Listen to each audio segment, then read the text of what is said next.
Investments done in stock market for a longer time frame is a very powerful tool which we can use to create wealth for us. But इस tool का सही use करना आना बहुत जरूरी है.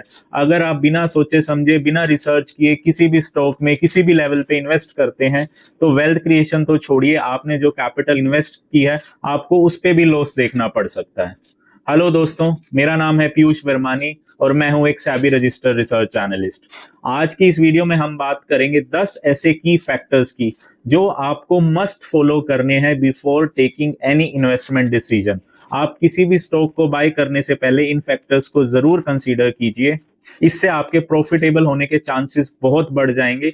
ये कुछ ऐसे बेसिक पॉइंट है जिसको आप मिस नहीं कर सकते. एडवांस लेवल की बात हम नेक्स्ट वीडियो में करेंगे, बट अभी के लिए make sure that you follow these 10 points. First one is, before entering into any stock, you must consider the risk behind that and the time horizon for which you are going to keep that investment. मान लीजिए किसी भी stock में आपने 1 lakh invest किए. आपने ये सोचकर इन्वेस्ट किया था जब ये इन्वेस्टमेंट मेरी 30% रिटर्न देगी, 1,30,000 हो जाएंगे, मैं इस इन्वेस्टमेंट से एग्जिट लूंगा. बट 3 महीने बाद वो स्टॉक आपका 70,000 पर आ गया. आपकी इन्वेस्टमेंट की वैल्यू 70,000 रह गई. अब आपने रिस्क कैलकुलेट किया नहीं था, लॉस पहले से सोचा नहीं था. अब आप इस स्टॉक को होल्ड नहीं कर पाएंगे बिकॉज आपको लग रहा था कि ये 130 होगा तो मैं एग्जिट करूंगा, बट नाउ इट इज 70,000. आपका 30,000 आने की बजाय जा चुका है, तो आपको उस स्टॉक को होल्ड करने का कॉन्फिडेंस नहीं रहेगा. आप सिर्फ होप में बैठे रहेंगे कि शायद ये आ जाए और हो सकता है वो स्टॉक वहां से उस लेवल से कभी ऊपर आए ही नहीं. तो जब भी आप किसी स्टॉक को परचेज करें, कोई भी इन्वेस्टमेंट करें, उसके पीछे एक बार रिस्क जरूर देखिए कि अगर ये स्टॉक मेरी ये इन्वेस्टमेंट की वैल्यू पे मुझे 10 to 20% का लॉस होगा, मैं तो भी एग्जिट लूंगा. बिकॉज हम इन्वेस्टमेंट के जीरो होने का वेट नहीं कर सकते.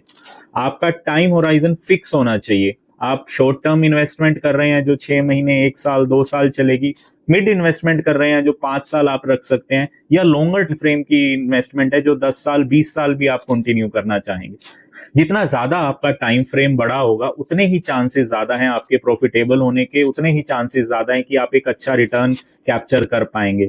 बट ऐसा बिल्कुल भी मैंडेटरी नहीं है. ऐसा नहीं है आप कोई भी स्टॉक उठाएंगे और सोचेंगे मैं इसको 10 साल के लिए होल्ड करूंगा और ये मेरी कैपिटल मल्टीफोल्ड करेगा. ऐसा बिल्कुल भी जरूरी नहीं है. बहुत सारे स्टॉक ऐसे भी हैं जिन्होंने अपने इन्वेस्टर्स की कैपिटल 5 साल में, 10 साल में जीरो कर दी. वो स्टॉक 100 रुपए से आज 2 रुपए पे ट्रेड कर रहा है.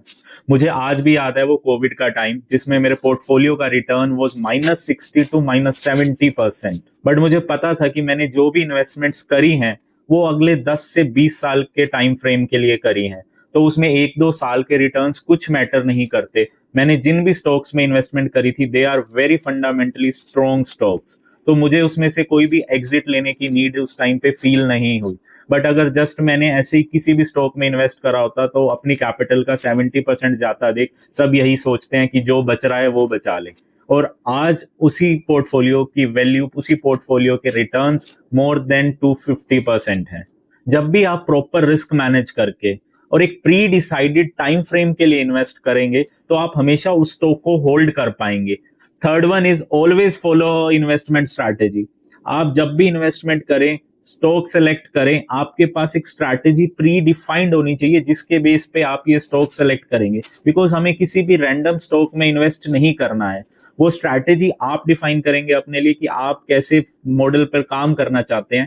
जनरली ये टॉप 3 स्ट्रैटेजी हैं जो फॉलो की जाती हैं for the purpose of wealth creation. First one is value investing. इस इन्वेस्टमेंट स्ट्रैटेजी में हम उन स्टॉक्स को सेलेक्ट करते हैं जिसकी वैल्यू अभी कम है और आने वाले टाइम में we expect that its value is going to increase. Second one is growth investing.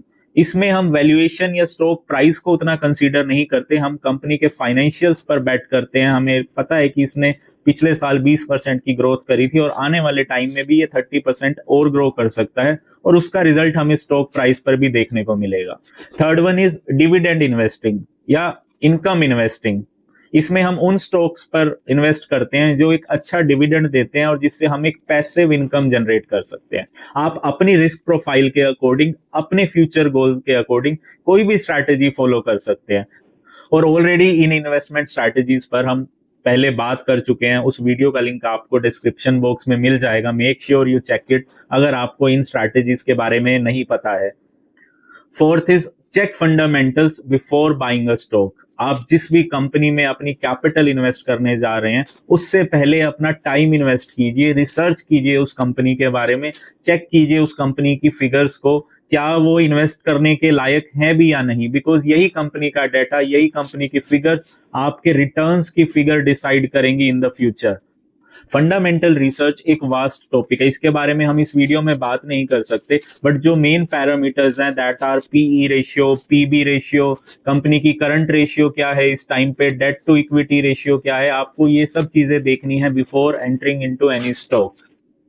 और ये सारा डेटा फ्रीली अवेलेबल है, आपको कुछ भी एक्स्ट्रा पे नहीं करना है ये सब डाटा रिसर्च करने के लिए। आप अपने ब्रोकर की वेबसाइट पर इसको सर्च कर सकते हैं, अदरवाइज फ्रीली बहुत सारे स्क्रीनर्स अवेलेबल हैं जिससे आपको ये डाटा मिल जाएगा। Fifth one is stock performance as compared to its peers. पिछले 5-10 सालों में ऑटो इंडस्ट्री ने काफी अच्छी ग्रोथ दिखाई है, बट क्या हर स्टॉक उस इंडस्ट्री का सेम रेट से ग्रो हुआ है? जब भी कोई सेक्टर ग्रो करता है, पूरी इंडस्ट्री ग्रो करती है, तो जनरली स्टॉक्स भी अच्छा इंप्रूवमेंट, अच्छा गेन दिखाते हैं, बट कभी भी सारे स्टॉक्स एक जैसा रिटर्न नहीं दे सकते। आज से 5-7 साल पहले इंडिया में पैसेंजर कार सेगमेंट में सबसे बड़ा शेयर था मारुति का, नो डाउट आज भी सबसे बड़ा शेयर है, but over these last 5 to 7 years ये शेयर कॉन्स्टेंटली कम हो रहा है, and the reason is Mahindra and Tata जैसी कंपनीज ने जो टर्न अराउंड किया है।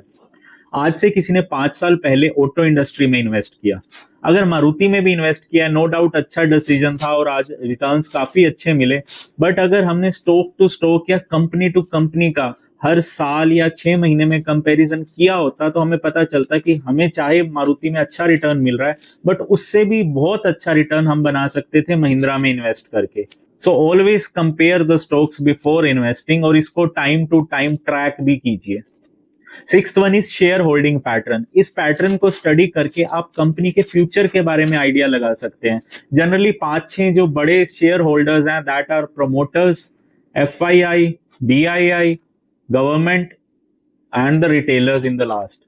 फॉर एग्जाम्पल, प्रोमोटर्स की शेयर होल्डिंग पैटर्न से हमें यह पता चलता है कि कंपनी के ओनर्स को कितना विश्वास है अपनी कंपनी पर कि आने वाले टाइम में वो एक अच्छा रिजल्ट डिलीवर करेंगे। अगर प्रमोटर्स को विश्वास है तो ऑब्वियसली उनका स्टेक अपनी कंपनी में हमेशा हाई रहेगा, बट ऐसा बिल्कुल भी नहीं है कि अगर किसी प्रमोटर ने अपनी कंपनी का 1-2% स्टेक डाइल्यूट कर दिया है तो हम ये मान ले कि इस कंपनी में हमें इन्वेस्ट नहीं करना चाहिए। ऐसा कोई भी डिसीजन लेने से पहले हमें प्रॉपर रिसर्च करनी चाहिए कि आज भी प्रमोटर्स के पास कितनी शेयर होल्डिंग है। ऐसा ना हो कि उसने सिर्फ फर्स्ट या सेकंड टाइम अपने कुछ शेयर्स डाइल्यूट करे हो और हम ये डिसीजन ले ले कि this company is not worth investing. Seventh is mutual funds holding. ये डाटा हमारे लिए इंपॉर्टेंट इसीलिए है बिकॉज ये हमें बताता है आज भी इस कंपनी में, इस स्टॉक में ये बड़े बड़े प्लेयर्स इंटरेस्टेड हैं, बिकॉज जनरली म्यूचुअल फंड्स छोटी कैपिटल कभी भी इन्वेस्ट नहीं करते हैं किसी भी स्टॉक में, दे इन्वेस्ट मल्टी करोर्स। सो वो इन्वेस्ट करने से पहले बहुत थोरो रिसर्च करते हैं, कंपनी के प्रमोटर्स से मिलते हैं, कंपनी का फ्यूचर देखते हैं, उसके बाद इतना पैसा इन्वेस्ट करते हैं।